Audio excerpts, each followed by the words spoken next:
আসসালামু আলাইকুম, কেমন আছেন সবাই? আশা করি সবাই ভালো আছেন। তো এখান থেকে যে আটা, নারকেল আর চিনি নিয়ে নিছি। তো এই যে চিনি নারকেলের সাথে এখন মিক্স করে যে চুলায় দিয়ে দিব জাল করার জন্য। এখান থেকে আটাটাও কাই করে নিব।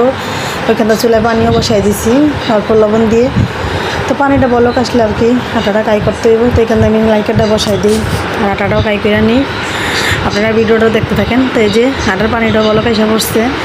তো চুলাতে সর্বপ্রথম চিনি দিয়ে নারকেলটা বসাই দিলাম। নারকেলটা ভালোভাবে কাই করে হইলে কালার আসলে তারপরে উঠামু।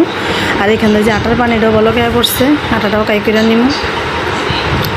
তো সন্ধ্যাবেলা তো হালকা পাতলা কিছু খাইতে হয়। আজকে নাস্তা খাওয়ার জন্য সন্ধ্যাবেলা কিছুই নাই। মুড়ি টুড়ি এতদিন খাইছে, এখন মুড়ি আছে জানার নাই। প্রতিদিন তো আর এক জিনিস ভালো লাগে না। আপনাদের বাইরেও ঘুমাই রয়েছে, দোকানে যাইতে কমুজি, হ্যাঁ ওড়ে না ডাকতেছি। তো চিন্তা করলাম ঘরে নারকেল আছে ফ্রিজে, তাই আর কি পিঠা বানাই দিই আটা দিয়া।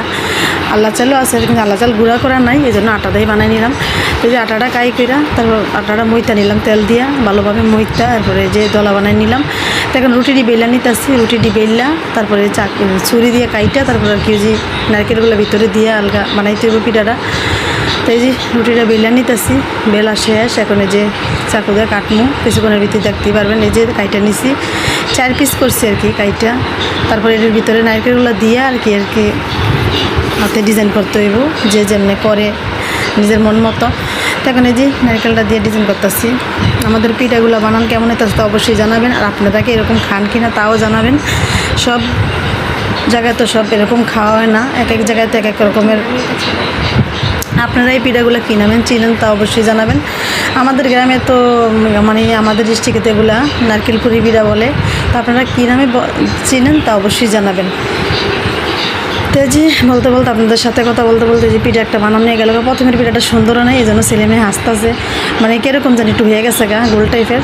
তার সমস্যা নাই, আস্তে আস্তে ঠিক হয়ে যাবো গা। এই যে বানাইতে বানাইতে সবগুলো পিঠাই বানান শেষ। এই যে এখন বাজ দইব।